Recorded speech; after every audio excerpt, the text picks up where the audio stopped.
আপনি মহামান্য high court division থেকে একটি মামলায় কিভাবে আগাম জামিন গ্রহণ করবেন, বা আপনি এই আগাম জামিন কতদিনের জন্য পাবেন, বা আগাম জামিন পেলে আপনাকে পুলিশ গ্রেপ্তার করতে পারবে কিনা। আইন সহায়তার পক্ষ থেকে সবাইকে শুভেচ্ছা ও স্বাগতম। আমি Piyush Debnath Chowdhury, advocate, Bangladesh supreme court. আজকে আমি আপনাদের সামনে যে টপিকসটি নিয়ে আলোচনা করব সেটি হচ্ছে আগাম জামিন বা অ্যান্টিসেপ্টরি বেল। আপনি মহামান্য হাইকোর্ট ডিভিশন থেকে একটি মামলায় কিভাবে আগাম জামিন গ্রহণ করবেন সেই বিষয়ে আমি আপনাদের সঙ্গে আলোচনা করব। বা আপনি এই আগাম জামিন কতদিনের জন্য পাবেন, বা আগাম জামিন পেলে আপনাকে পুলিশ গ্রেপ্তার করতে পারবে কিনা সেই বিষয়ে কথা বলব। আগাম জামিনটা কি?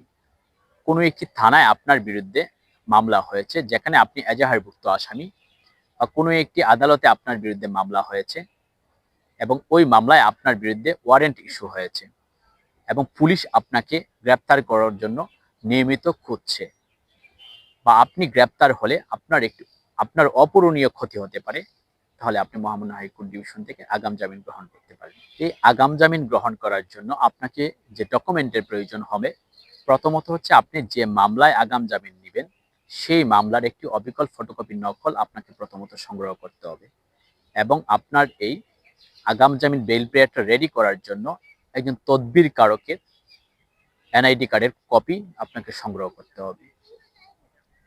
এই তদবির কারক হতে পারেন আপনার বাবা মা, ভাই বোন, আত্মীয় স্বজন, যিনি আপনার এই মামলা সম্পর্কে অবগত আছেন।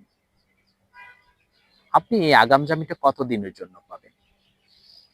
সাধারণত আপনি 1 থেকে 6 সপ্তাহের জন্য আগাম জামিন পেতে পারেন। আগাম জামিন পেলে আপনাকে পুলিশ গ্রেপ্তার করতে পারবে কিনা। আগাম জামিন যদি আপনি পেয়ে থাকেন, তাহলে ওই আগাম জামিনের সময় পর্যন্ত আপনাকে পুলিশ গ্রেপ্তার করতে পারবে না। যদি কোনো কারণে কোনো পুলিশ অফিসার সন্দেহ পোষণ করেন আপনার সেই আগাম জামিনটি নিয়ে, তাহলে ওই সংশ্লিষ্ট থানার পুলিশ অফিসার মহামান্য হাইকোর্ট ডিভিশনের রেজিস্ট্রার মহোদয়ের সঙ্গে যোগাযোগ করে সেটা কনফার্ম হতে পারেন। আমার এই আলোচনার বাহিরে যদি কারো কোনো প্রশ্ন থাকে, তাহলে আমাদের এই কমেন্টস বক্সে আপনারা জানিয়ে দিবেন আপনাদের প্রশ্নগুলো, আমরা উত্তর দেওয়ার চেষ্টা করব। আর যদি কোনো ব্যক্তি আমাদের সাথে সরাসরি কথা বলতে চান, তাহলে আমাদের স্ক্রিনে দেওয়া নাম্বারে অবশ্যই যোগাযোগ করবেন। আমরা আপনাদের সাথে কথা বলার চেষ্টা করব। সবাইকে অসংখ্য ধন্যবাদ আমাদের সাথে থাকার জন্য। আবারও কখনো দেখা হবে কোনো একটি টপিকস নিয়ে। সে পর্যন্ত অবশ্যই সবাই ভালো থাকবেন, সুস্থ থাকবেন।